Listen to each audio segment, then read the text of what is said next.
Hello, and welcome to the 1840 podcast, where each month we explore a different topic balancing modern sensibilities with traditional sensitivities to give you new approaches to timeless Jewish ideas.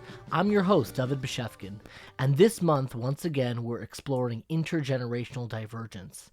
This podcast is part of a larger exploration of those big, juicy Jewish ideas, so be sure to check out 1840.org, that's 18forty.org, where you can also find videos, articles, weekly emails, and recommended readings. Thank you so much for our episode sponsor, Camp Morasha, and my dear friend Jeremy Joseph, director of Camp Morasha, for sponsoring today's episode in honor of the camp rabbi of Morasha, Rabbi Larry Rothwax, and his entire family.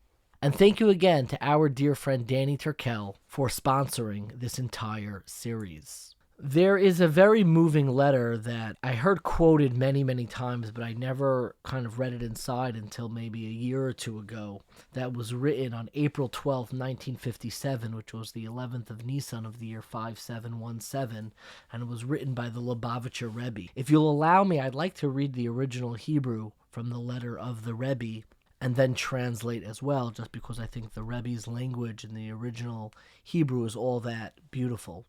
The Rebbe, Rav Menachem Mendel Schneerson of Lubavitch, is known as the Lubavitcher Rebbe, the Rebbe of Chabad.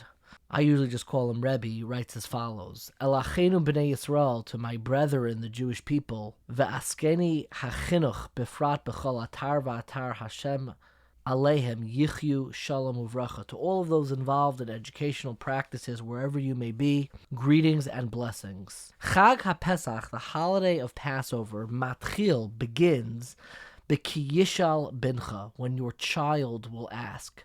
V'higarta levincha, writes the Rebbe. V'yesh kama v'kama ofanim, and there are so many ways, b'she'ela u'b'tshuva.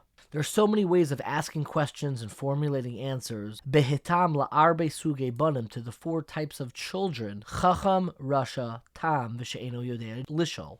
This is the part of the Seder that's known as the four sons, the four children. These are archetypes for the different types of children around the table. We always have the wise son, the wicked son, the simple son, and the child who doesn't even know how to ask. And any Haggadah printed from the last several centuries always has curious ways in which they depict the different types of children. I actually wrote a top 5 one time for Mishpacha magazine about my favorite depictions of these four types of children.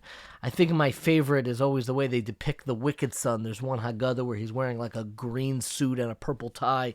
Looks like a used car salesman. I'm not sure why that's the archetype of evil in this Haggadah. Another one of my favorites is the claymation Haggadah. That was the one that I used to use growing up, where all the characters were made out of clay. And I think the wicked son has a safety pin that he is using as an earring, which to me is like, it's pretty hardcore. It's a pretty hardcore earring, and I like that they kind of like preempted some of that hard rock ethic of having the wicked son wearing a safety pin earring. But the Rebbe continues, Litzad Hashoni Shal Arba Banim. While these kind of all differ, V'heyosem hefacham zemizen, they're kind of opposites and different in each in their own way. Yesh lahem tzad hashava, there is one particular way where all of these children are the same. Shutvus, a partnership. What is that way? Writes the Rebbe, Afilu harasha, even the wicked child, Sharoi gam kein ba'avodas haseder. He too is present for the night of the Seder. Hu nifgash v'chai biyachad im ovdei ha'avoda. He is living and present with the others who are involved in this service. Im chaye Torah u'mitzvos, he's present and integrated with those performing mitzvos. V'hu misanyin bahem. And I think he's involved with them. He's interacting with them. Davar zeh nutan tikva. There is a optimism, a tikva, a hopefulness in the fact that he's still there participating in the Seder, even this wicked child. The tikva chazaka biyosar, and this strong optimism, shalo rak hatam v'she'enu yedei lishol. It's not just the simple child or the child who can't ask. Elagam harasha, it is even the wicked child. Yihu chachamim balei deya shlema shomrei Torah u'mitzvos. They're all there together ultimately. That while one is very wise and one is wicked and one can't ask and one is very simple, ultimately they're all there together. Aval l'tza'arenu, to our collective pain, ubimiyuchad bizmanenu, and specifically nowadays, kishehuchshach kafel umechupel, when the darkness has doubled over, when the difficulty and absence of the modern world that we live in is almost a double blindness. We don't even know what we're missing, what is absent. Yesh od sug shel banim, there's another type of child. Haben she'eno nimsa klal b'seder, the child who is not at the seder at all. Hu enu shoel kushios, that child doesn't ask any questions. Mikaven she'ein lo shaychus klal, that child has no connection whatsoever. Im haTorah v'hamitzvos, to the tradition of Torah and mitzvos. Im dinim uminhagim Yehudim amitiyim, to that traditional Jewish life. That the other children, no matter the wicked one, the wise one, the one who can't ask, the one who's quite simple, they're ultimately all there at the Seder. But very often in families, there's someone who is not participating at all. We focus a lot on the 4 children, but what sometimes obscures our vision are the children who are not participating at all. And learning how to form a relationship with a child who is not present, who is not there, is at the heart of the conversation that we are having today. A conversation that was not easy, a conversation that required a great deal of courage and vulnerability to even share. It's a conversation between a father and child, Rabbi Larry Rothwax, a dear friend, and his daughter Tzipora, or Po, as I called her throughout, and how during Tzipora's struggle with an eating disorder, when she was not able to be present in the home at the table, how as a family they were able to still continue reach out and maintain that connection and that relationship even in her absence. It's a story in many ways that I think a lot of us may think of in the deep recesses in our mind when we gather around a Pesach Seder. There are relationships that are not able to be fully present, fully embodied around that table. Maybe it's with people who are actually physically there, but emotionally they are alienated, they are gone, they are no longer participating, or maybe it's people who didn't want to show up at all. But the notion of learning how to forge a relationship even through periods of absence, the notion of learning how to reach out and not let go, even when someone who's in that relationship is running in the other direction, is struggling with something that doesn't allow them to be present, is something quite powerful and something that I know a lot of families struggle with. And I think part of the pain, like the Rebbe says in describing this, Aval l'tza'arenu, to our collective pain, ubimiyuchad bizmanenu, specifically in our time, kishehachoshech kafel umechupel, the darkness is doubled over.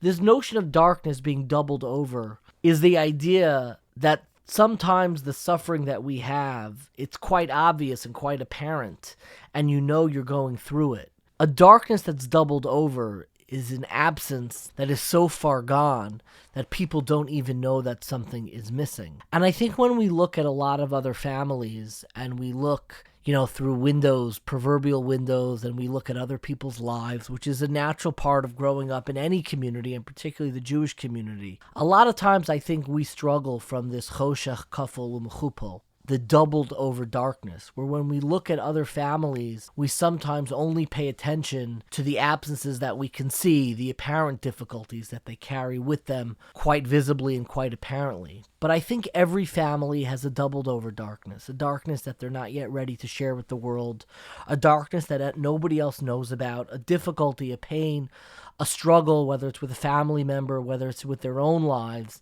that the world has no idea about whatsoever. And that people looking in who may be wistfully thinking, if only I had it like that family, if only I had it like that home, like that Seder, like that picturesque family ideal, yet they don't know that there's a doubled over darkness, there's an absence that they can't even see, there's a struggle that they may not even be aware of, that's animating inside that home that nobody else has any idea about. And I think in many ways this is a story of somebody, a family, a father and a child, who even in that doubled over darkness, where not everybody knew what they were going through, and even with the absence of a child, a father was able to reach out and remain connected.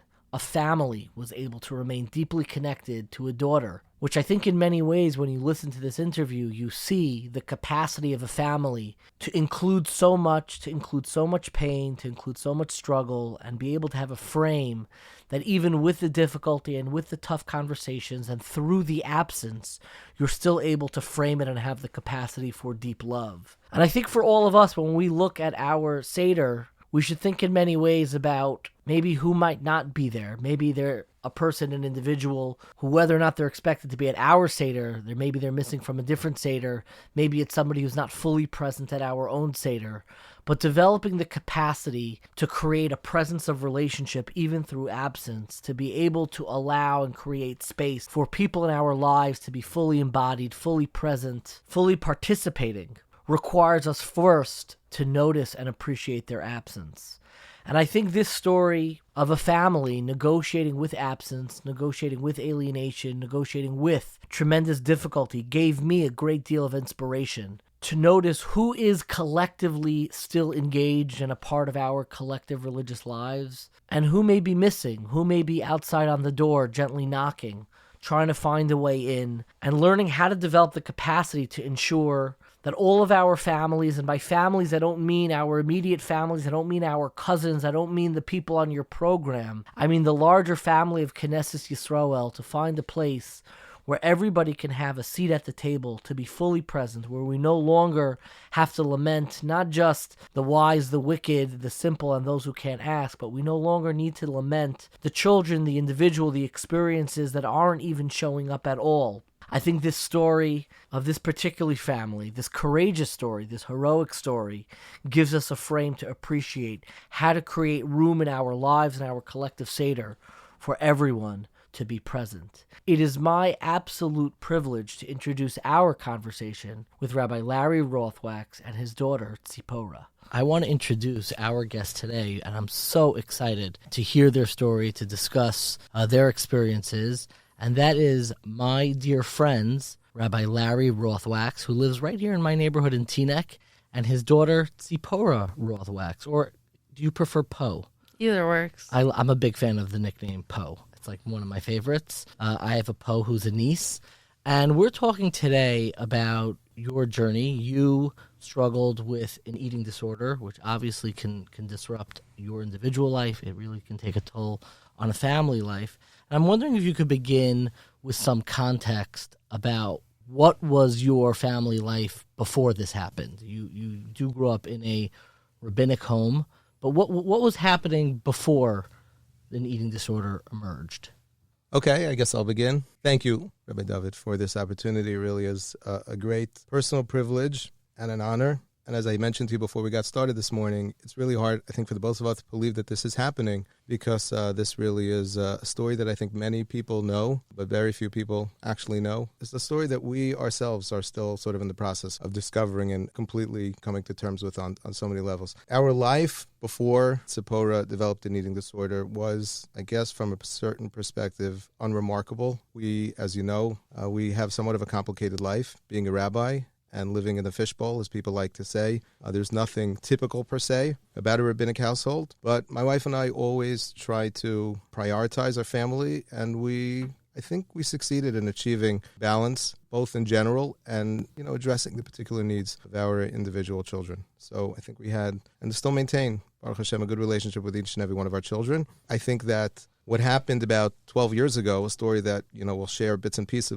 with you today, was such a major disruption and actually set our lives on such a completely different course. In some ways, it's actually difficult to sort of remember what life was like beforehand, because on a certain level, it's changed so much dramatically since. So I was wondering, let's fast forward to, let's call, I like calling this term like a nexus event, like when you realize that things are different than the trajectory, than the story that most people have in their heads, which is you kind of grow up on this like moving escalator that takes you from childhood to adulthood. You don't really have to do anything. And then so all of a sudden you realize something's different going on. There's a struggle here. And when did you first realize, and on that I'm asking both Poe and your father, when did you first realize that this trajectory was not going to unfold as sequentially and naturally as you had originally expected, as everyone naturally expects their lives to unfold? Okay, so for me, I was a happy child. I had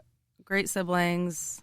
It was definitely a challenge being a rabbi's daughter and setting an example and feeling that everyone was looking at you in a certain way, and you had to, like, in a way, like, behave. You had to, like, live up to a certain standard, I'm sure. Yeah. For me, I was 11 years old. I remember going to Israel that summer, and my mom at the time was working on Mechlala, and I was with my whole family in Israel, and it was great. And my bat mitzvah was coming after the summer, and I wanted to lose some weight for it. So I started dieting and getting into exercise. There was a gym in Mechlala. I remember going with all these Mechlala girls while I was 11 years old and thinking I was cool for that. So yeah, and then I would say I started restricting and became very picky with foods, and my main focus a bit after that was just losing weight, and it became my only focus. I came back from Israel, and I remember going to a doctor. At the time, I actually spoke with my dad about this a few days ago, I don't know, but he told me that in the beginning, she said, she's fine, this is normal, whatever. But I do remember going to Israel and then coming back and going to a doctor who told me that you have anorexia, and for me, I feel I took that as okay. Like I didn't really A, process it, or B, care. Like, I was so in the moment and so into losing weight and doing my thing that I didn't care what anyone had to say. I really didn't. Like, when I would go to, well, that's skipping ahead, but I'll just bring it in. When I went to therapists or nutritionists, I would usually walk in with my middle finger up. Straight up. Middle finger up. Boss girl attitude. Yes. Sometimes it was even both of them, if I remember correctly. Yeah. Like, I'm stubborn, and I was very into what I was into, and I was lost, and I didn't know, I didn't want the help to help me get out of it. And from there, I just got deeper and deeper into it. And then, do I continue here? We could stop for a moment. I'm just like, I'm really intrigued that, like, you were so young and you were able to even have the stamina to stick with something when therapists and your parents, I'm sure, were, like, getting nervous and concerned. It takes a certain, like, almost confidence to, like, be able to go through with something like that when other people seem to be getting concerned. Where do you think that was coming from, that even, like, I'm sure you had early conversations with a parent, like, were worried about you? Your reaction was what when they initially came to you and said, we're worried? I guess in the beginning, yeah, I didn't really take it as anything, like I said, but I definitely remember one birthday going with a few of my friends, middle school, to this frozen yogurt place with my mom. I remember what I was wearing that day, and I remember going and them looking at me in a weird way. Like, all of them, it could have been in my head, but I remember them looking at me in a weird way. I actually remember one of my old friends, her dad. I remember him always staring at me. Like, this was not in my head, but, like, no, I remember, like, being looked at differently and almost like as if people were looking at me like they were concerned for me. And obviously they were, but at the time, it was an uncomfortable feeling. Like, just everyone just looked concerned, or, like, I remember my mom looking at me like she was, like, I don't even know how to explain what the face was, but it was kind of like she looked sick. Mm-hmm. Like, she looked at me like she was the sick one or something. I don't know. I mean, I think in retrospect, things unfolded very typically. You know, this is the way eating disorders often evolve over the course of time. Unfortunately, we were not prepared as a family to really deal with it. So while maybe there was an element of denial, I think we were just not addressing, you know, some of the signs as early as we should have. And then, as Sephora sort of indicated in her own self-description, it really builds a lot of momentum over a pretty short period of time. You know, eating disorders, they operate a bit like a vice. Like, if you pull at them gently, they pull back, you know, with much more aggression, and it becomes this fierce battle. And I'll just say one other thing, that I actually do remember in the early days, you feeling a tremendous amount of confidence, feeling almost like a rise.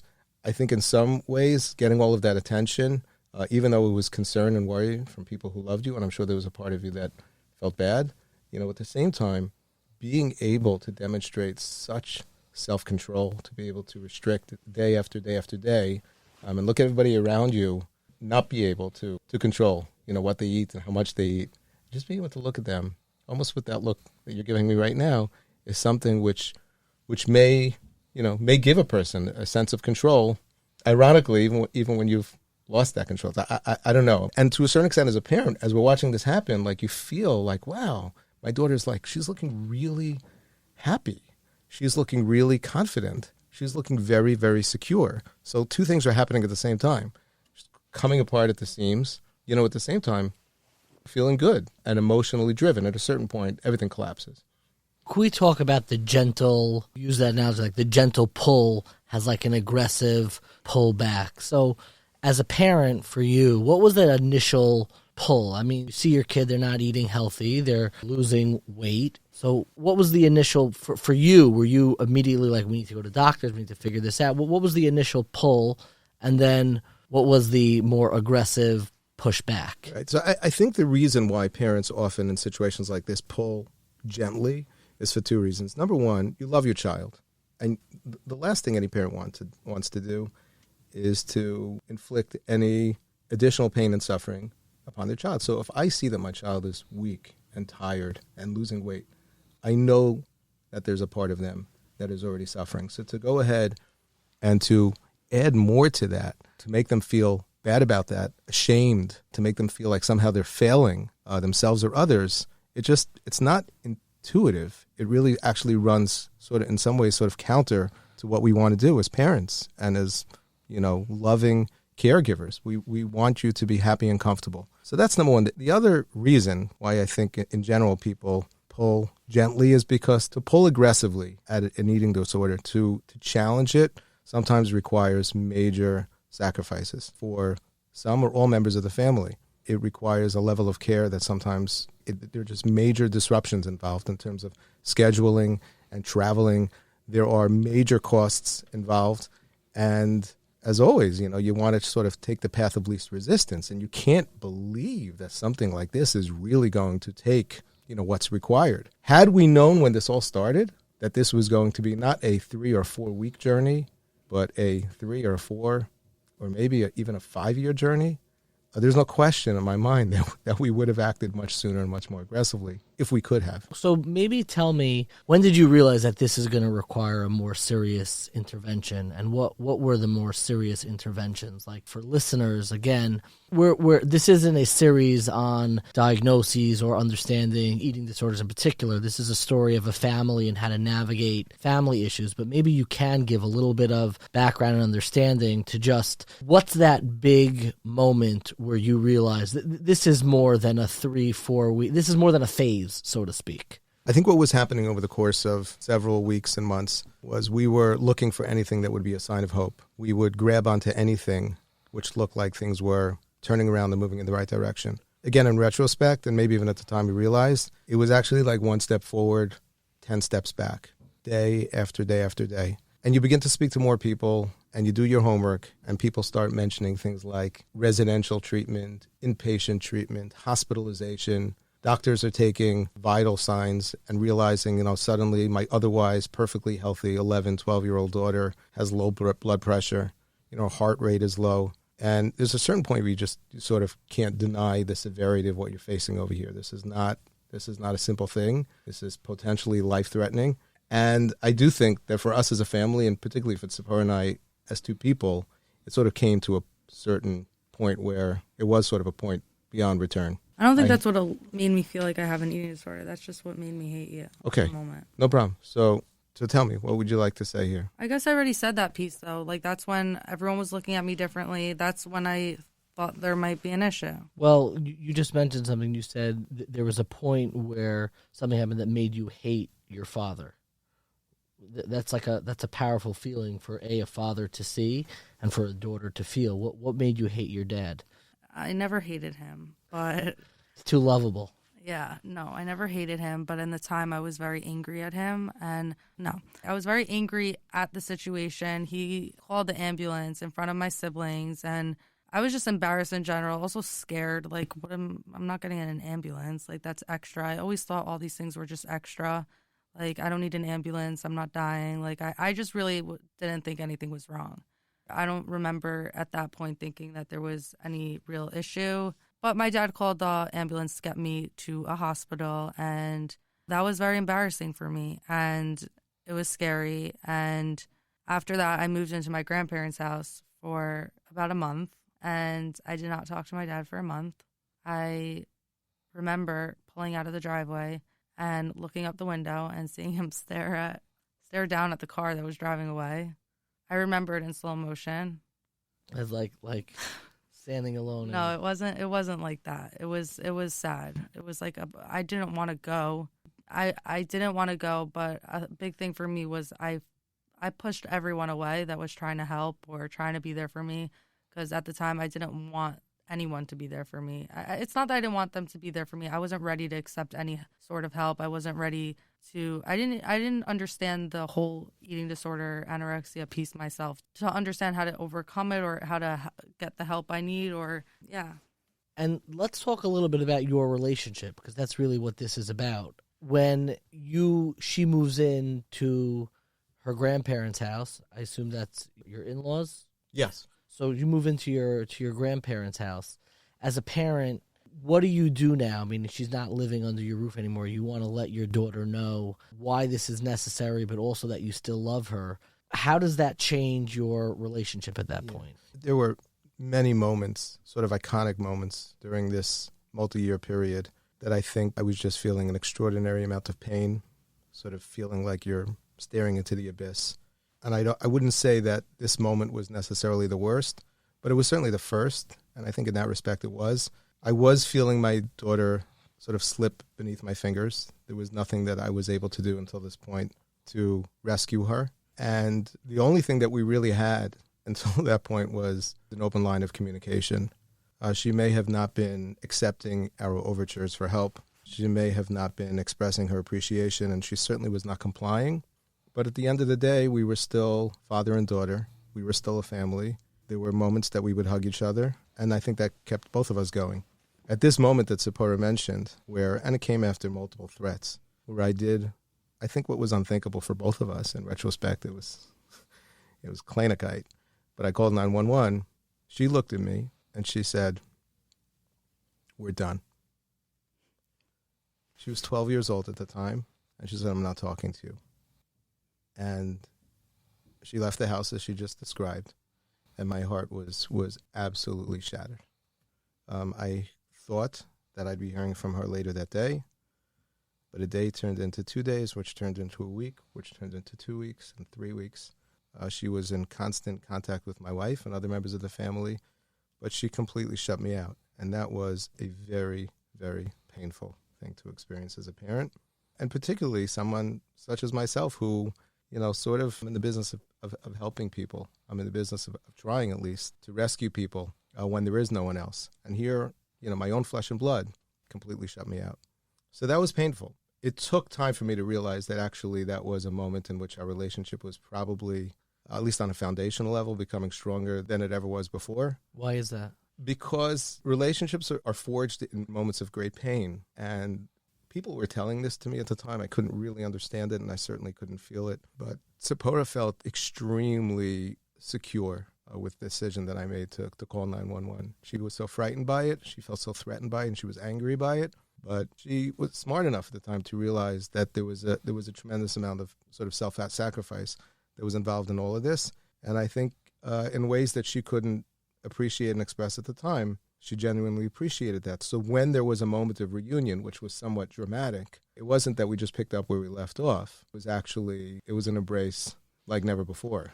I want to come back because you described it, a moment of anger and difficulty. And I want to ask Tzipora a question, because you didn't use any, that wasn't the main word that you used. You used the word embarrassing. And I'm curious if you could reach back. What's the embarrassment? Meaning your family knows what's going on. People know what's going on. So in your mind, what were you embarrassed about? I was embarrassed for my sisters, my brother, people on the street to watch me get in an ambulance. I find that to be very embarrassing. I found that to be very embarrassing at the time. Not only that, yes, I was very scared of the whole, I don't like that. I'm scared of hospitals. I'm scared of that stuff. When I see an ambulance, you picture like either an elderly person to be in there or someone that is, I don't know. I didn't think I was in need of an ambulance. I thought it was very extra. And yeah, it was embarrassing. I remember seeing my siblings on the top of the steps, and That's a hard feeling. No, that's what hit me the most when you kind of like to admit, like with all the fear, scared, but that sense of embarrassment to feel like you're bringing attention to yourself or announcing that something different is going on. That's really, really painful, and to admit that and to talk about that is quite powerful. I'm wondering, you were talking about these steps, and what I really want you to reflect on before we get to some of the sweeter moments is, what were mistakes that you made during this period? Meaning, you look back now, and whenever you're reflecting in retrospect, it's never going to be perfect, and no one's doing the right thing, and it's the first time you're handling it. But are there specific moments that you look back at and say, I should have done something differently then? yeah, definitely. I actually, in terms of family and shutting my dad down for a month, I remember that month being very painful for me. I felt very alone. And my dad he's always been the person I would go to if I needed something. Not everything. He's always been the person I would go to for like the smallest things, and he would always make me feel better about it. Like Friday night, I would worry about getting older when I was 5.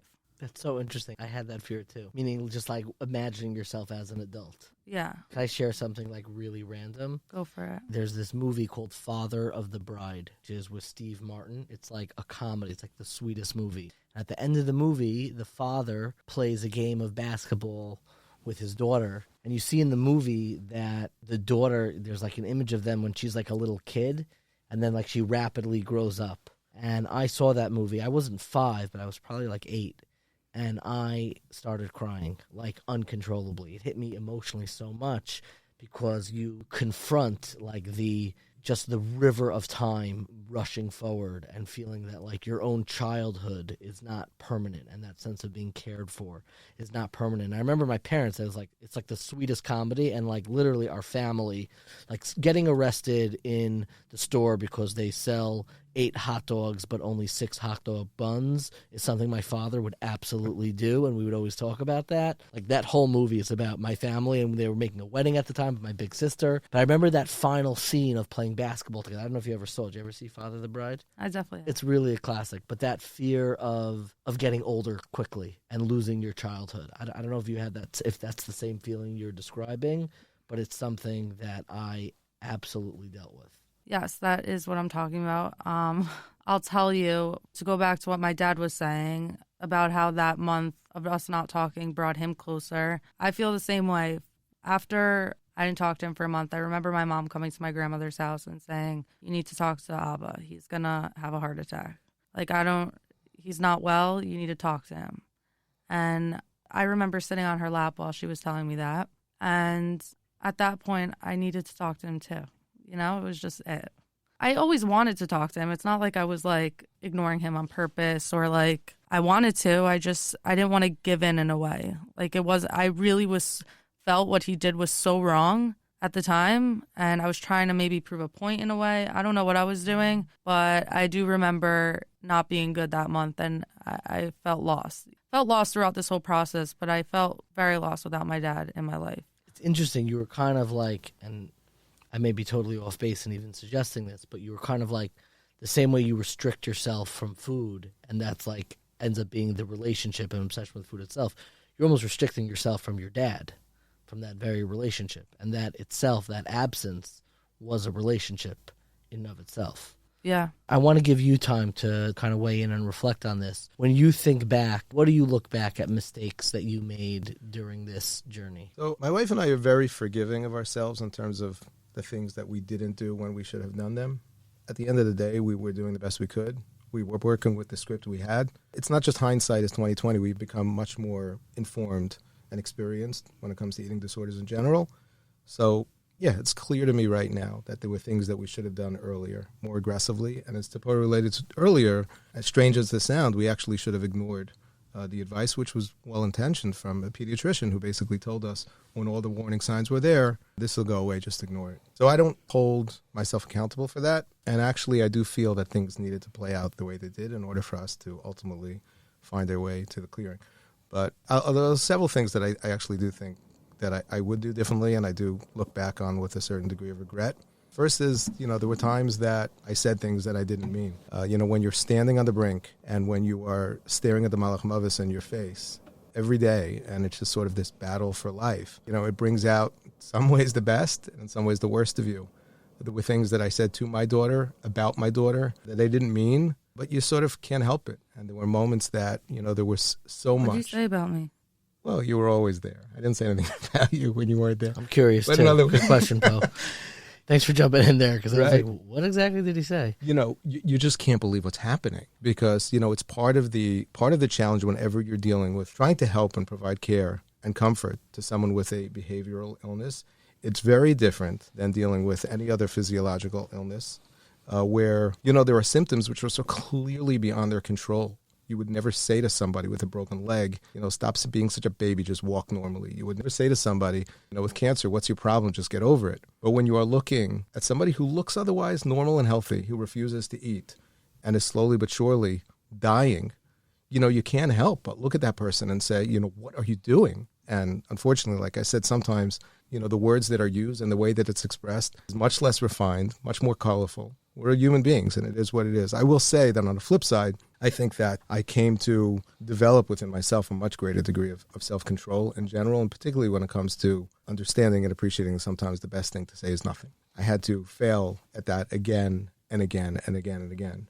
But that's, I look back, some of the moments, like I said, in the fight for life were not my finest moments. Another thing, and this is a little bit of a deeper point, and I'm not quite sure that I would say that this is a regret, but knowing what I know now, I wouldn't do this again. I was trying very, very hard to rescue Tzipora. And that was sort of my role in all of this. I was the rescuer. You could read about that and learn about it. It was a role that I didn't realize, but I guess I had sort of auditioned before in advance. That's like a term. Yeah. The rescuer. I was like this. I was going to fix this. Yeah.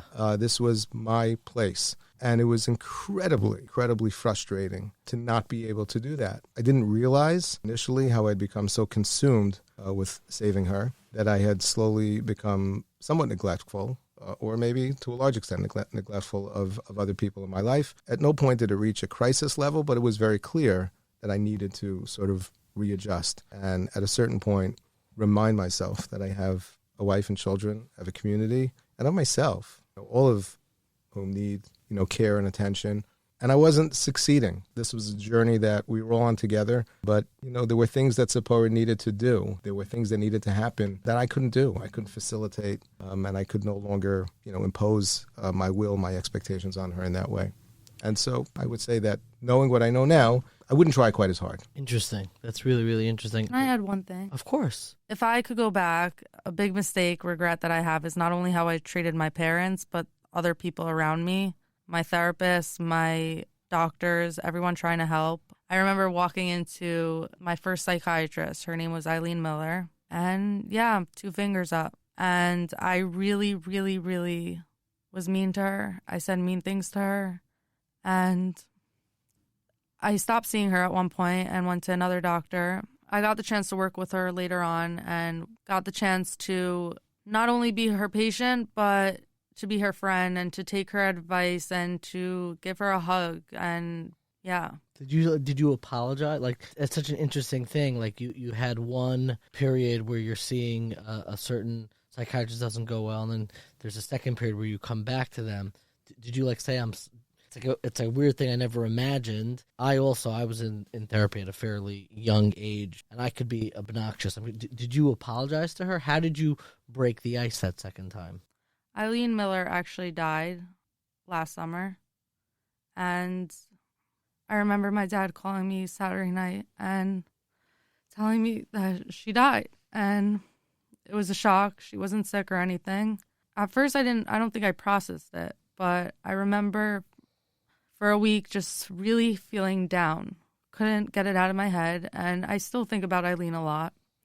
She was a big part of my recovery, and I wish I thanked her. I didn't, but when she died, I sent her a text and made me feel better. It was a long text, but Eileen's just an example because so many people that I was just so rude to and mean to, and the fingers up, and just... There's something so deeply beautiful about, even after she had passed, you just wanted to, write something to her, to, give that closure and appreciation for somebody who was able to get you through that last leg of the journey.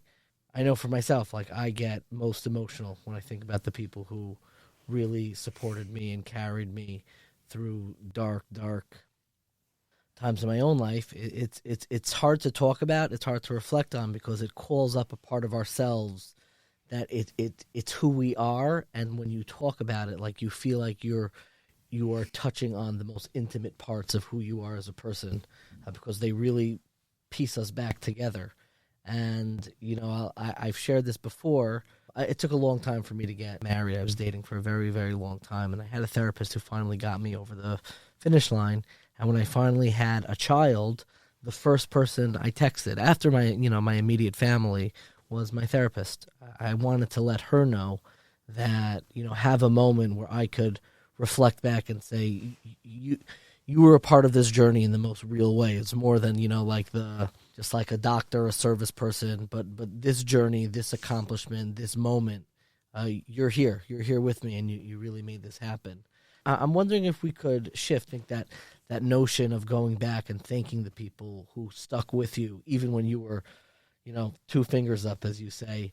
It's a powerful thing to reflect on. I think of people in my own life who maybe I didn't even go back to thank. It's a great act of bravery. I want to shift and talk a little bit about the period where you were not living at home and developing a relationship between father and daughter when there's the most absence, meaning there was a period where you had to go to a residential treatment center. Is that what we could call it? Is that what it's called? So I'm wondering if you could say, A, what were the events that finally allowed you to accept that level of help? And then maybe we could talk about how you stayed connected, how you spoke with your family. Was it visits? Was it phone calls? Was it letters? How do you stay connected in that period? But maybe take us to the moment of your ability to accept the help to take you to a place outside of your home. So the first hospital I got admitted to was Princeton. I think this was a week after me and my dad made up.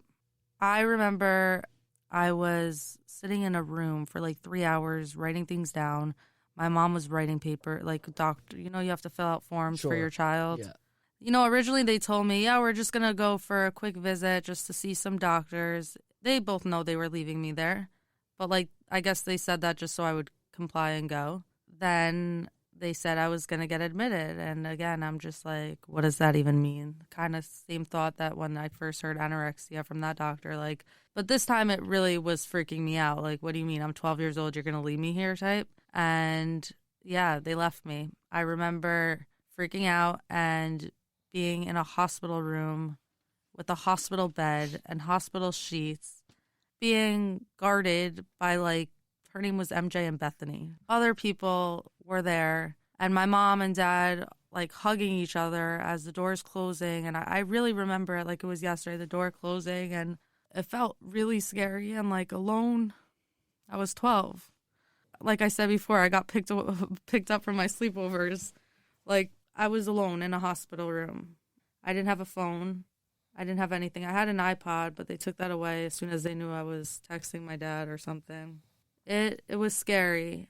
That was the first hospital I went to. And, actually that was the one time I think I complied in a hospital, that first day at Princeton, because I did everything. This was my first experience in a hospital, and I'm just I need to get out of here. So they told me what I had to do, and then you can get out. So my main focus was, let's just do it and get out of here. So I did it. I ate the food. So in that period when your parents are dropping you off in a hospital, what are you feeling towards your parents? What are you feeling towards your dad? At that point, I just wanted them. I didn't have any, I wasn't mad at them. I think I just wanted them. I wanted to go home with them. Obviously, I'm how can you leave me here probably? I don't remember exactly, but I remember just wanting to be with them.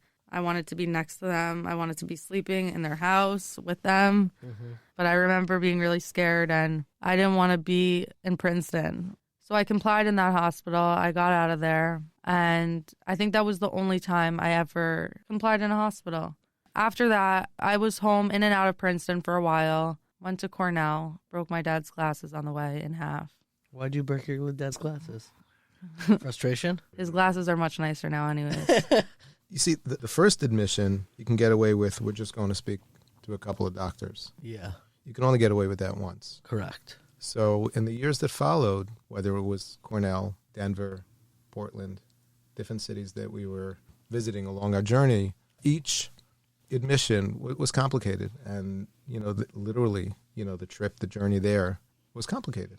It was complicated. Meaning in between when you had to go back, is that considered a relapse, or first time it was just like, I just want to comply to get home? And Yeah, I don't think it was ever a relapse for me. I don't think I ever made it out. I think I was just sent home because There's only so long that they keep you some there. of these places are going Gotcha. to keep you until they realize that, we really need to look at the big picture over here. Sometimes for certain kids, I suppose, a patch up here and there is all that's necessary in order to, give them what they need to be able to maintain at home. I think these hospitals, being sent to hospitals and treatment centers for me, tell me if I'm wrong, but I think it was just to get me to a normal weight so I could come home and do my thing again at home.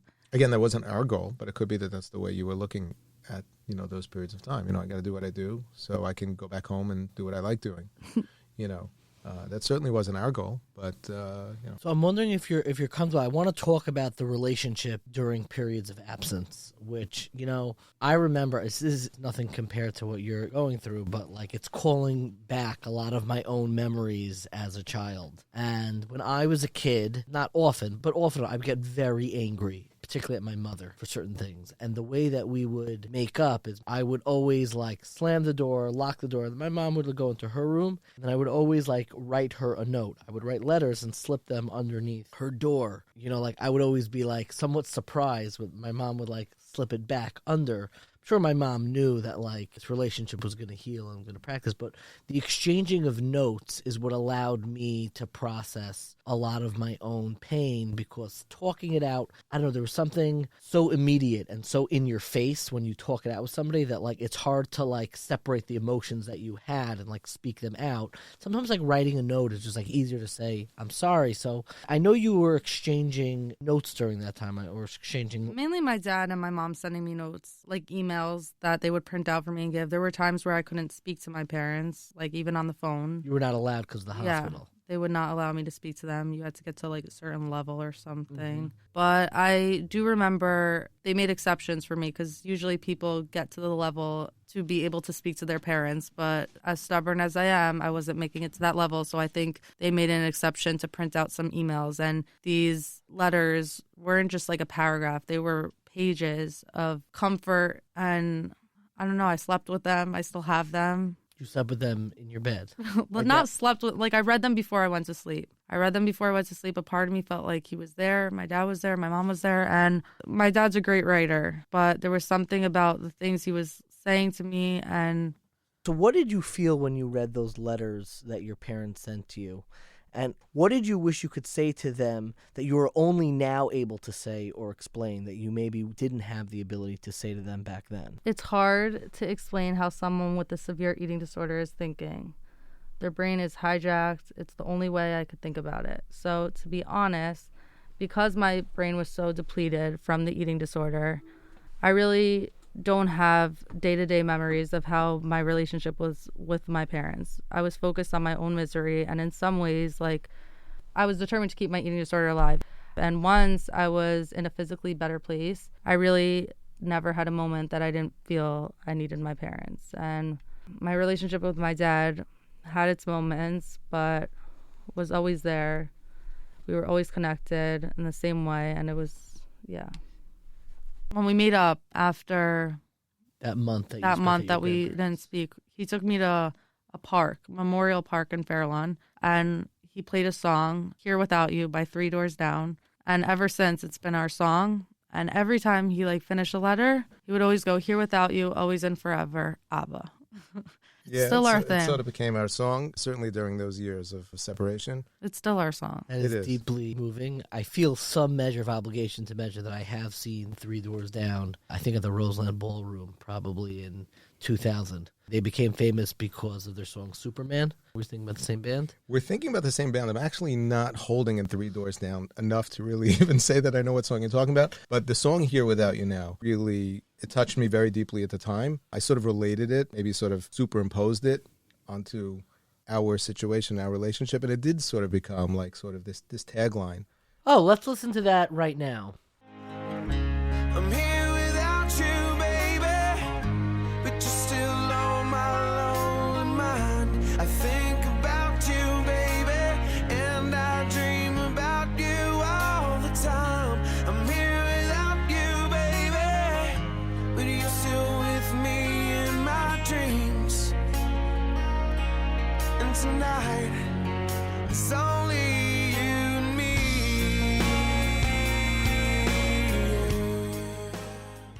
I'll mention that the correspondence that was going on, in my mind, actually, Tzipora was the one who sort of started that pen pal arrangement. When she was not talking to me, I was completely closed out from her. And at the time, I think she had a BlackBerry. I don't think iPhones were being used then. Those were the days. And we installed at the time software, like we did with all of our kids when they were that age, let us know what they were doing, and maybe on her computer as well. And I would rarely actually check it in Tzipora's case because she had been so shut out from the world. It wasn't really all that much to be concerned about. We had much bigger problems on our plate.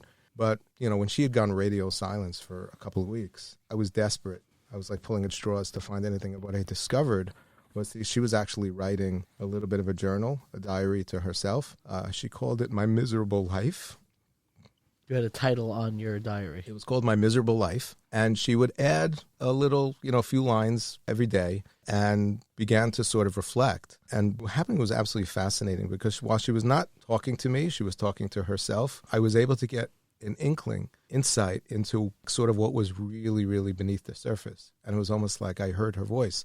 She's still there. Like when you're talking to her in real life, she wouldn't give us that satisfaction, but she was talking to me. So that motivated me to start to write to her on a regular basis. And I was trying to cut through and sort of bypass the eating disorder, which is the face that you see, and go deep down and talk directly to Tzipora, who was in there somewhere. And there were many, many months and years that she would not really give me the satisfaction of knowing that, like we say, the Pintel Yid inside of her was really listening and was really attuned to those messages, but she was, and I'm glad. Is there a specific insight that you gained? The insight of what she was struggling with, what was behind this? What insight did you take from what you had seen? She was expressing tremendous confusion and tremendous fear.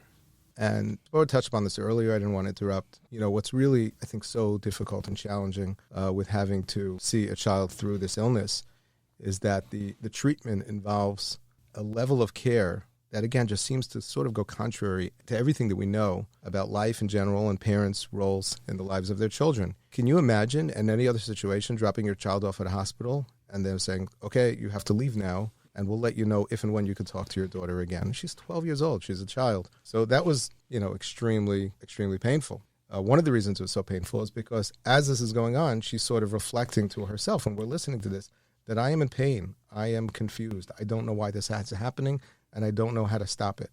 And at the time, I didn't want to let her know, and I don't think until very recently I did let her know, that I actually read My Miserable Life, because it really was a very private space for her, and I didn't want her to stop. I was craving that, because that would be sort of the only access that we would have to what's going on deep inside. But in the early days, there was no genuine reflection. There was no, this is why this is happening. I don't believe that she knew at the time why this was happening. I just know that she was afraid and lost and couldn't control. Do you mind sharing a little bit? What do you think gave you like the language, the words, so to speak, to be able to express what you were going through? I mean, it started when you were so young and you went into adolescence kind of in the middle of this. What do you look at as the breakthrough that allowed you to kind of turn the corner and even have the language to express what you were in the middle of? Living at home and being with horses and being with my friends.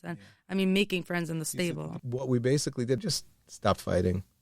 We just stopped fighting. She came to a point where she was well enough to be at home and basically spent most of your waking hours with horses. We actually owned a horse for a while. Meaning a big turning point in this and being able to just figure out what you were going through was developing relationship with horses, animals, and almost like developing a new social network. Yeah, I mean, it's sort of ironic. What happened was after years of fighting and after years of doing everything we could to impose our will upon our heart, we came to the realization with the assistance of really some of the best clinicians in the country, and I say that without exaggeration. Spar was under the care of doctors who testify before congressional hearings on these matters. Literally, one of her closest doctors ever once called us when he was in New York being interviewed on the Katie Couric show, and we actually went backstage and got to spend a little time with him and met Katie Couric. Okay.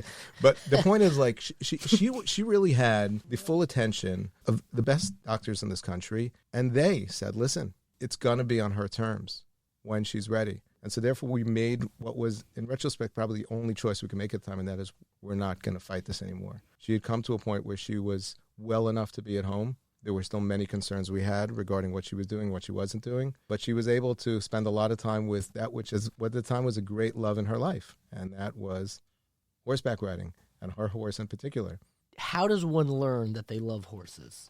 Growing up, my dad never let us watch anything till we were like, I would say 11. Before that, we were watching Brady Bunch, Punky Brewster, Silver Spoons, Little House on the Prairie. Classics. Different Strokes. Anyways, this is one of my awesome. best. She grew up with the best TV ever. No, She said honestly, I'm not this is a great childhood memory of mine. Yeah. Coming home every night and watching an episode of Little House on the Prairie. I probably know every episode by heart.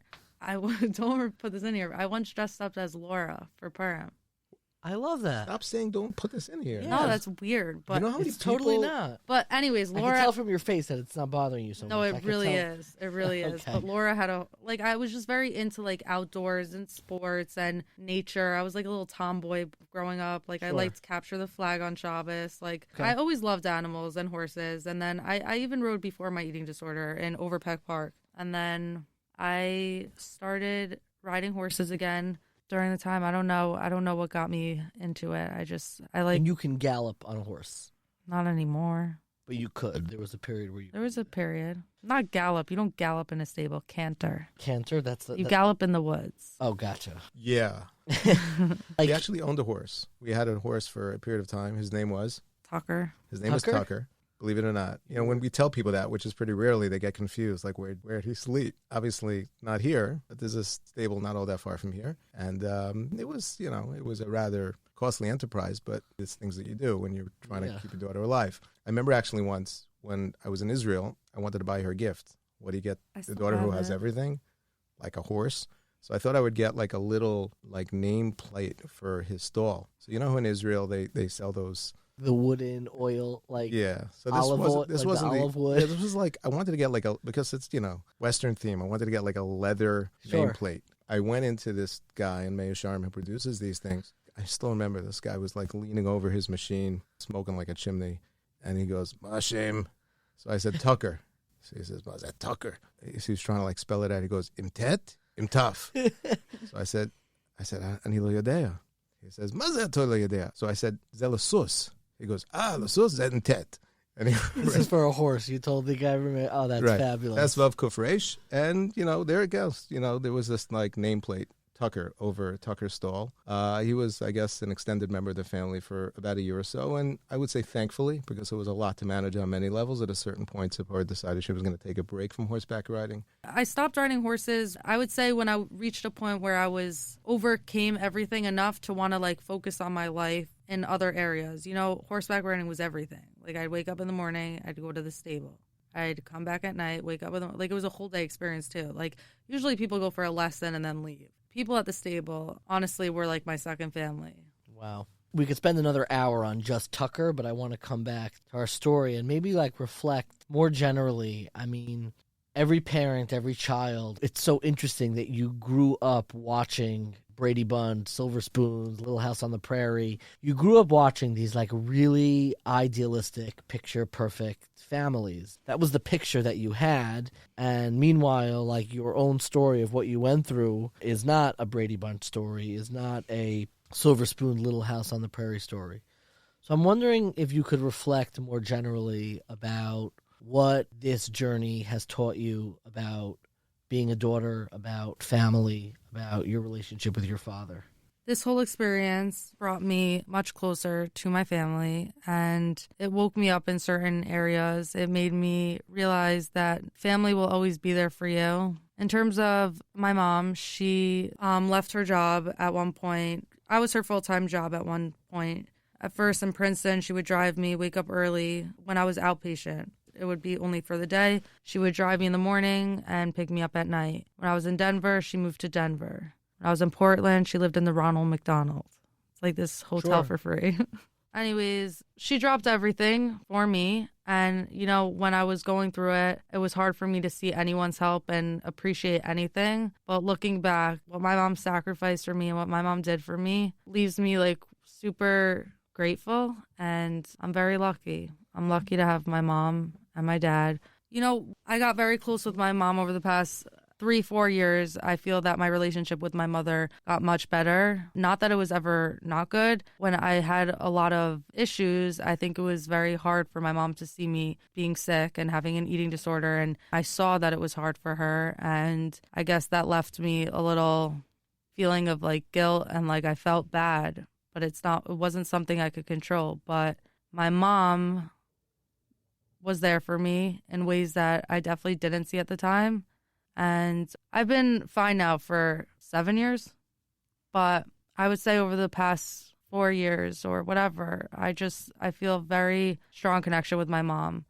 My sister, Shira, got married about a year ago, and, you know, the chuppah, you walk around 7 times. Sure. So each time my mom gave me a little squeeze on my hand, and yeah, I'm going to cry too. I cry every day when I think about it because, you know, she's unreal, my mom. She really is. And it's not always easy for me to see the good when I was going through such a hard time, but I feel the squeeze every day now. And I know she's always there for me, and I see it now more than I ever will or ever would have been able to if I didn't go through this. My dad is my savior. I would wake up, when I was living at home, I would wake up to yellow sticky notes on the bathroom, like, have a great day or something. These little notes, that's something super small. But when I say my dad put me first always, still does, I'm not exaggerating. You know, I found out also a few months ago, I used to email my doctor a lot, and I randomly said to my dad, she was amazing. Like, she would answer me all the time, very fast. Like, I would email her a lot, like whether it's, can I go bike riding now? Or can I go jump on a trampoline? Like, ridiculous things. And my dad told me a few months ago that it was never her, it was me. He made an email, lesliesanders@gmail.com. And her name is Leslie Sanders, but she had hers with the confidential Atlantic Health. I kept emailing Leslie Sanders, got a response right away. It was my dad saying, yeah, there's a little more to that story, if you don't mind. In other words, you did actually a lot have direct correspondence with Dr. Sanders. At a certain point, it was just too much for her to handle. So she and I actually conspired together, and we were going to set up a Gmail account, which I was only going to use for Tzipora. Because she had all these like specific and didn't allow herself. Listen, I mean, she had many other patients, an extraordinary, committed clinician who, availed herself to her patients. But Poe would want to know every detail to allow herself to do everything, and it's just the influence. So you conspired with the doctor to set up. So that's the closest I got to becoming. That's physician. just an example, though. That's so sweet. That's just an example. It's playful too. It's mischievous in a very sweet way. You know, it required a lot of coordination, and that's one example, and Tzipora only knows some of them.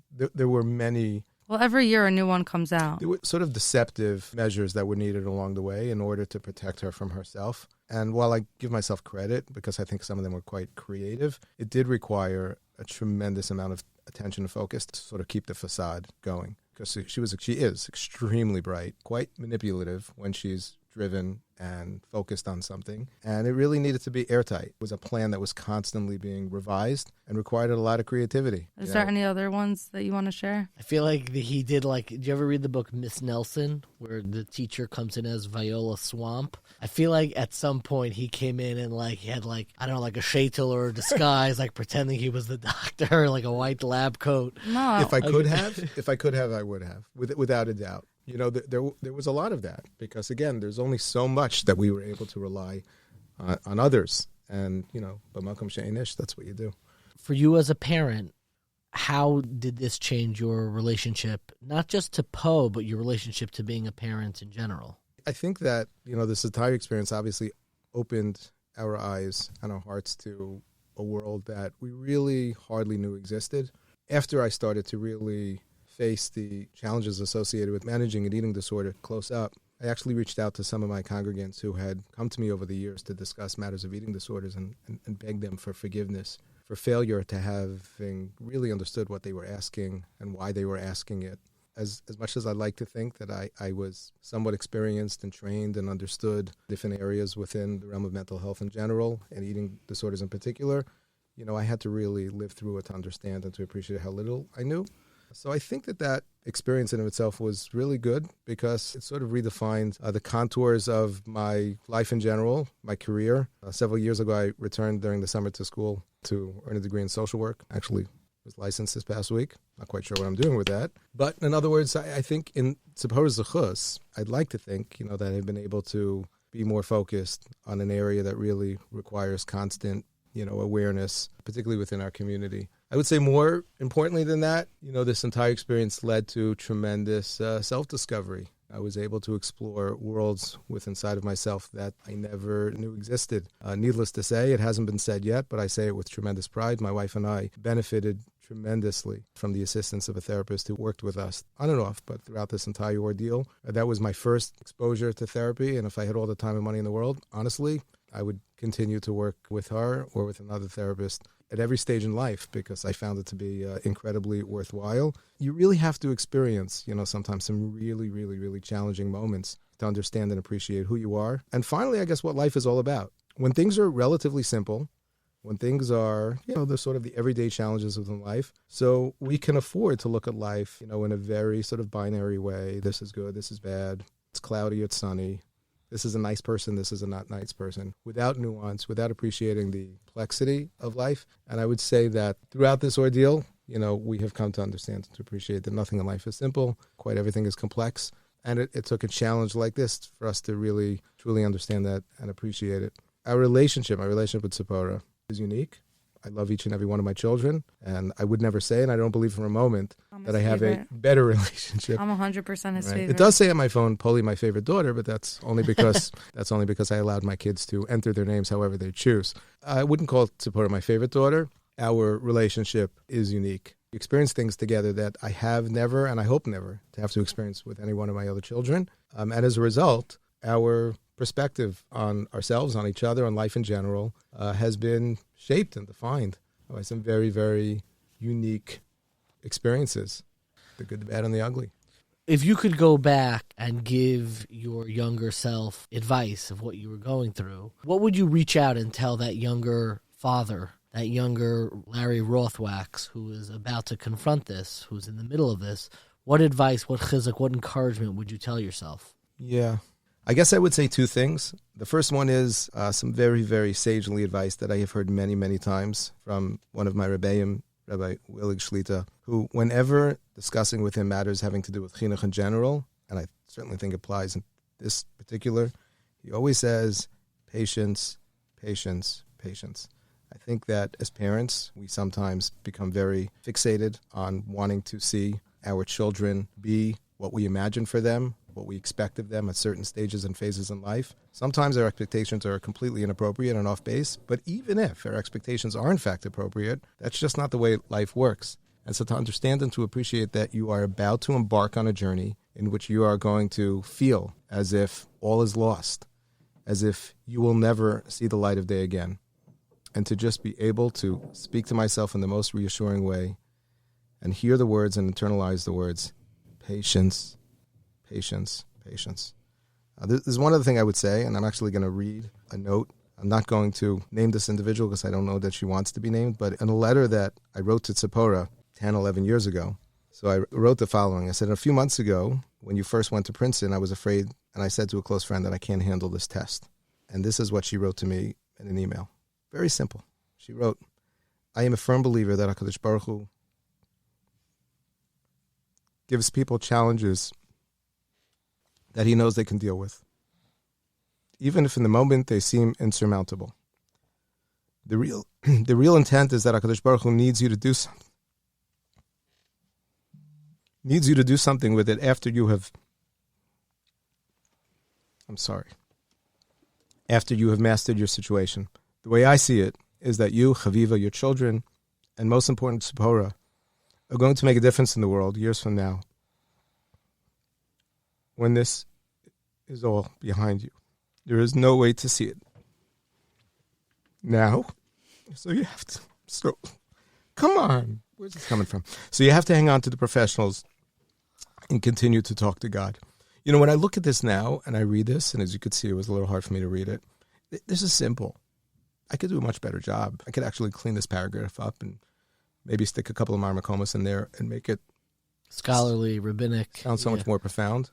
But I cannot tell you how much I held on to this at the time. And I read it again and again and again and again and wanted so much to believe that there would be a purpose to all of this. I will never say, it's not my place to say, nor do I think it would be presumptuous of me to say that this was all worth it, that if I could change, anything, I wouldn't. At the end of the day, this is so much more about support than it is about me. But I can say that these words, to a certain extent, I do believe were somewhat prophetic, because I really do believe that my life, Chaviva's life, Tzipporah's life, the life of our entire family, and by extension, I really do think many other people have been inspired by Tzipporah's transformation, by her incredible resilience, and her ability to face, one of the most frightening experiences imagined as a child, and being able to emerge strong, secure, focused, and determined. And frankly, and I'm just going to say one thing, Reb David reached out to me about a month ago and said, I'd like to interview you and your daughter. And I said to him, which daughter? And he said, the one who had an eating disorder. And I said, I'd love to, but she'll never say yes. And he said, just ask her. I said, but she won't say yes. And out of cover to you, Reb David, and the tremendous work that you do, I asked her, and she said, I think I want to do it. There is so much more to this story that has yet to be told. There are certain parts of the story that can never be told. But this is really the first time that, we have sort of blown the dust off of, some of these experiences. And really the first time the story has really seen the light of day. I never spoke about it publicly. I've discussed eating disorders publicly. We talk about mental health. And for the people who are somewhat in the inner circle, members of my shul, they understand and they know, oh yeah, that's right. The rabbi has a daughter. Some know her, some don't know her. People don't ask, and nor should they necessarily. But what Tzipporah has done, I think, by participating in this conversation, I think is incredibly courageous. And it's not because she's looking for fame, and it's not because she's looking for attention. She just understands and appreciates. As a very wise woman said, when I was literally standing in the depths of hell, the way I see it is that Tzipporah is going to make a difference in the world years from now when this is all behind you. And you are. I'm hoping that this moment is a little bit of that difference. Poe, I'm just curious if you could talk. Why did you say yes? And I hope you don't regret it. This has been a real privilege. I usually say it's been a pleasure. This has been a pleasure, but it's not the right word. The right word is a privilege to be invited into a story of a family, of somebody who's struggling with something real. I'm curious if you could share, why did you feel comfortable saying yes? When my dad asked me if I wanted to do this, I was interested right away from the beginning, not only because the way he presented it left me feeling like let's do it. Let's send a good message out. And I can't think of a reason not to send a good message out. And yeah, there are definitely people out there who have eating disorders and who are going through a crazy path right now. And, I've even was in touch with some people who are struggling with this. And if you do have an eating disorder and you are listening, to just know that there is hope and there is light at the end of the tunnel. And a message that always stood by me was Gam ze ya'avor, and it means this too shall pass. And even when you give up on yourself, if you can allow yourself to gain strength from the people who haven't given up on you, then you can make it back from that other place of hell. And if you can't find anyone who will believe in you, reach out to me, because I will believe in you. Tzipporah, Rabbi Rothwachs, this has been really, really special. I always end my interview with more rapid-fire questions, and I'm curious if there was, and I'm going to slightly modify the question, I hope that's okay, a book, a movie, a song that helped you get through this period and maintain that relationship? When you go back and think about your relationship with your father and your family, is there a book, song, movie that immediately comes to mind that you could tell our listeners? Here Without You, Three Doors Down. Here Without You, Three Doors Down. I love that answer. What about you? A book, movie, or song? We'll try not to have the same answers. I don't want you to steal your daughter's answer. Even though you're Technically, I Got it introduced her from to the you, song, so yeah. she really stole my answer. But I will say, a book that you promoted on your podcast probably about a year ago. There are very few books that you have promoted that I had read before you promoted them. There are several books that you've promoted that I've read since. But one of them was Far From the Tree by Andrew Solomon. and we had him on as a guest. Yes, and I was thrilled to listen to him. That book was actually recommended to me by my therapist, and I found it was a very, very difficult, a very dense read. It's a big book, but it was very validating. And even though to my knowledge, he doesn't actually even have a section on eating disorders, to understand and to appreciate and to hear from others as to what it means to raise a child who has, at least on some level, fallen far from the tree, and being able to come to terms with that, to accept it, and to do all you can to stay united as a family. So that was actually, a very, very important read for me. I'm always fascinated by what fascinates other people. If somebody gave you an unlimited amount of money that allowed you to go back and write a book, get a PhD, study a topic, what is an area that you would use that funding to either write something, and you could obviously, in this scenario, if you hate writing, you're allowed to hire a ghostwriter. That's what the unlimited funds are for. What would you go back? What topic would you study? What story would you tell? Letters to Ed from my dad. We would make a book out of all the letters that we send to each other and make a book out of it. I think that's a good answer. I love the that truth of the answer. matter is, I have thought about it. Let's make Until a book. today, I could never even allow myself to actually think about it because I felt that it was a private and sacred part of your life that can never be shared. We shared with you today, a lot of the Torah Sheba'al Peh. There really is The oral story, yeah. the oral story. There really is a written record of a lot of this in the correspondence one with another. I don't know how that could be crafted into a story, but there is an amazing story over here that can and should be shared with others. I don't know that there's necessarily a PhD in there, but frankly, I do think it's something that we should continue to consider, Tzipora. You never know. To explore. You get a sabbatical after this podcast where you don't have to think about telling the story in new ways, but I would love to hear that, but we already set the rules that you're not going to be stealing answers from your daughter. What would you do if somebody gave you an unlimited amount of money? You just mentioned you went back to school to get an MSW. If somebody gave you a sabbatical, no responsibilities, to do whatever you want, and you went back to school, let's say to get a PhD, what do you think the topic and title of that dissertation would be? That's an excellent question. Even though I should have known you were going to ask this question, I'm not really prepared to answer it. I would say that over the past number of years, I have become almost obsessed with, I think the technical term for the area of study and research is called behavioral economics, the study of why we do what we do and how we come to decisions. I've, enjoyed many of the books that I'm sure all of your listeners are familiar with, books that have probably been cited and maybe recommended on your podcast. I believe that is an area which helps me understand so much about myself and, just as importantly, the people that I try to help. It has enabled me to understand with such more clarity and with understanding and sensitivity that just because people aren't doing what you think they should be doing or are doing what you think they should not be doing, it doesn't necessarily reflect their values. It's not necessarily a reflection of conscious choices that people make, that we are so much more complex than that. And so therefore, if given all the time and the money in the world, and once we finish writing, what do you call it?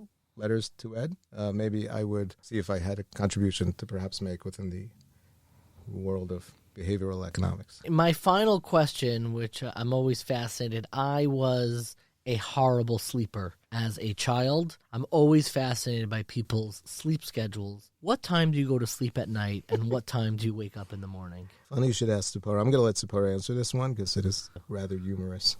Depends on the night. I sleep from I would say 10 p.m. to 7 a.m. Okay. Or or 7 a.m. to 7 p.m. Right. Don't make me sound like a... No, it is. We're speaking the same language. Yeah. I am that sleeper. The answer I like the most, I think my normal circadian rhythm is go to sleep at 3 and wake up at 10:15. That's what I would like if I could. build my day around such a schedule. There are times that Sipora will text us from the gym at 3:30 in the morning and No, say, 5. That's when it opens. "Are you up?"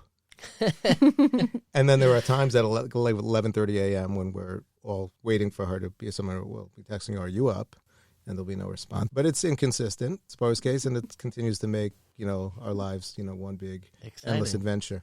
I don't think my sleeping habits are quite as exciting, but I will say something which I say with a bit of regret. It's harder and harder to burn the candles on both ends. There was a period of 10, 15 years where I was able to get by with a few hours of sleep, and I feel I was much more efficient in many respects. Those years are long over, and now I try pretty religiously to take care of myself and to make sure to get an average of 7 hours of sleep a day. Does that happen? I don't know. Try my best. I don't want to bust your chops, but the specifics is what times you go to sleep at night and what times you wake up in the morning. 11 to 6. I'm a morning person. I love waking up early. No, you don't. Mommy wakes you up. You're going to cut that because it's total sheker. The alarm goes off and... Cut that, Dina. I'm a morning person. I love waking up early. So if I can, and I can't always do it without the assistance of someone else, if I could wake up at 5 a.m., I am very, very happy. In order to be able to wake up at 5 a.m. at this point, I really need to get to sleep by 11:30. So nights that I'm able to get to sleep by 11:30, I have a fighting chance of actually getting out of bed by 5:30, which is a great way to start my day. If I'm going to sleep later, 12:31, I don't stand a chance. And I don't necessarily wake up 6 or 6:30 at that point either. So I try my best to take good care of myself. I remind myself that my mind works much better in the morning. And that's it. I cannot imagine why any of your listeners would care to hear that, but... They do. This is what they stick around for. And really, the privilege that this was, sharing your story, your experiences. I know so many of our listeners really are uplifted and impacted. It resonated with me. You saw it on my face. To tell the story of the gentle squeezes of a parent who stay with us, to be here even when you're not here, so to speak, like that, to paraphrase that great song. This has been an absolute privilege, and thank you so much for your time today. Thank you. Thank you. It's not the first time that I've ever gotten choked up during an interview, but I think for myself, what really moved me was the imagery that Sipora shared of being at her sister's wedding and her mother gently squeezing her hand every time that she walked by as she was walking her sister underneath the chuppah. And I think for a lot of us in our relationships, whether it's at a Pesach Seder or any other point in our lives, we need to learn how to give that gentle squeeze, even when we don't know exactly what to say, even if we're not there involved in a conversation, but to know that even those standing on the periphery still have a place in the center of our lives. And it was that imagery that really choked me up because it reminded me of my own wedding. I think the point of my wedding where I became most emotional was underneath the chuppah as I was waiting for my wife to walk down. Traditionally it's a time of great prayer. And I remember even before the wedding, I didn't really prepare so many intense prayers. I was going to let my mind take me where it was. And right next to me, I overheard my mother's whispers of saying Tehillim very quietly. And it wasn't my own prayers that moved me to tears. It was the quiet whispers that I was overhearing, that gentle grasping of the hand, of being present even when you're not quite present, of being connected and bringing in the periphery of our experiences into the center, which is really what moved me to my absolute core. And I think there's nothing more moving, and this is what Rabbi Rothwachs and Sipora shared together, that they kind of created this connection even in her absence through this Three Doors Down song, Here Without You. And I remember after the interview, I drove off. We recorded on a Friday, I believe. And I drove off to run Shabbos errands, and I listened to this song on my way just to remind myself. And I was listening to this song in the parking lot, and I broke down. And it's kind of those words, I'm here without you, but you're still on my lonely mind. I think about you, and I dream about you all the time. I'm here without you, but you're still with me in my dreams. And tonight, it's only you and me. And looking back at a Pesach Seder and thinking about who's not there, who's not present, the child who isn't around the table with us, it's an apropos time to think about Here Without You, to notice that absence, to figure out ways to repair, to heal those relationships, and ensure that we can create Jewish lives and Jewish experiences where everyone can be present. One of the things that I asked Rabbi Rothwax was whether or not he'd be willing to read one of those letters that he wrote to his daughter when she was away, forging that connection, that presence, even in her absence. And he was kind enough to share a letter that had particular resonance because it was right before the Pesach Seder. And it's a letter that I could think so many may need to write or could write or should write to those we love in our lives. And I hope that when you listen to him read this very real, very honest piece from his own life, you can think about the letters that we need to write to those we love in our lives. Dear Tzipora, I am sitting down to write this to you as we finish up with the final pre-Pesach preparations. Needless to say, we very much missed your help, especially during Bedika and covering the countertops, which we always did together. Even though you have spent many months in and out of treatment over the past few years, this is the first time and hopefully the last that you are inpatient over Yom Tov. I know how tough that must be for you, and we are so proud of how you are handling this difficult situation.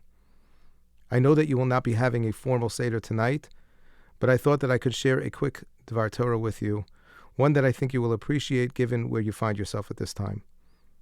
Everyone knows that on Pesach we celebrate our freedom. We celebrate our freedom from slavery in Egypt over 3,300 years ago.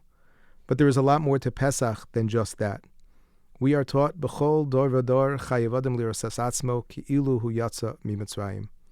That means that in each and every generation, one is to imagine as if he is personally leaving Egypt.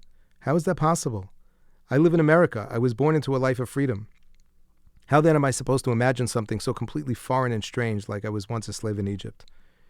The answer, Tzipora, can be found when one looks closely at the Hebrew word for Egypt, which is Mitzrayim. That word has another meaning. The word Mitzrayim can also be translated as difficult circumstances. The word Mitzarim means situations in life when a person feels stuck, trapped, locked up, unable to move or escape. What Chazal are teaching us is that each and every year, and especially on Pesach, we are to understand that in life we will find ourselves in really tough places. We will find ourselves like slaves, prisoners, unable to escape from the chains that hold us from our freedom. But just as important, on Pesach, we are also to remember that Hashem gives each and every one of us the ability to escape these prisons. He gives us the capacity to break away from those chains and earn our freedom. That is what Pesach is all about. Later on in this letter, I share another thought with her. On the last day of Pesach, we remember Kriyas Yam Suf. The Jews had escaped to Egypt, and at the conclusion of 7 days, they find themselves trapped, the water in front of them and the Egyptian army behind them. Everyone is frozen with fear. Men, women, children assume the worst, and there is no way out. Only doom ahead. Moshe cries out to Hashem, begging him for some miracle, and then Hashem says, Ma titzak elai, daber el bnei Yisrael v'yisrael, which means, why are you crying to me? Tell the people to move forward. At first glance, this makes no sense. There is nowhere to go. The sea lies before them. How could they possibly be told to move forward? But there is one individual, whose name is Nachshon, who has the courage to realize that if Hashem has brought us to this point, and He's telling us to move forward, then that is what we must do. He steps into the cold waters, and suddenly the greatest miracle of all time occurs. The sea splits and millions of people pass through, all because of the strength and courage of one individual. Here as well, there is a very important lesson for all generations to learn. No, I would never tell you to walk into an ocean, nor would I tell you to jump off a bridge.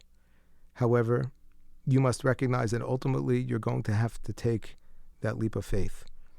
You're going to have to trust that all of us around you, who, as I've told you in the past, love you more than you love your eating disorder, would not lead you wrong. We are waiting for you with open arms. And we are absolutely positively certain that you will be happier, safer, and infinitely more fulfilled when you finally take that leap. I know that this may seem so difficult and impossible for you to even consider. I'd like to tell you a story that I once heard, which I do not believe I told you before. The story is told of a prisoner, miserable in his cell. Day after day, week after week, he is freezing, starving, and alone. And one day he can no longer take it anymore, and he cries out. He calls to the guard, "Let me out! Let me out!" The guard comes running and looks at the prisoner with an expression of confusion. The guard asks, "What's the problem?" The prisoner quickly replies, "What's the problem? Are you serious? I'm a prisoner. I can't take it anymore. I want to get out of here. I want to leave now." And the guard looks at him and slowly says, "You obviously have not been paying attention. You see, the door to your cell is not locked. Your sentence ended a long time ago. You have been free to leave your prison and yourself for many, many days. You are keeping yourself prisoner. I'm not keeping you there. All you need to do is get up and walk out. And often in life, people keep themselves confined themselves, waiting for someone to free them. Sometimes they need to realize that the door to their cell is open, and it is they who need to have the courage to open the door and walk out. As always, you are in our hearts and minds. The Seder tonight will not be the same without you, but we are comforted by the hope and belief that you will be with us shortly. We all miss you and love you more than you'll ever know. Wishing you a meaningful Pesach, the holiday of freedom, and pray that you continue to develop the courage to open your cell.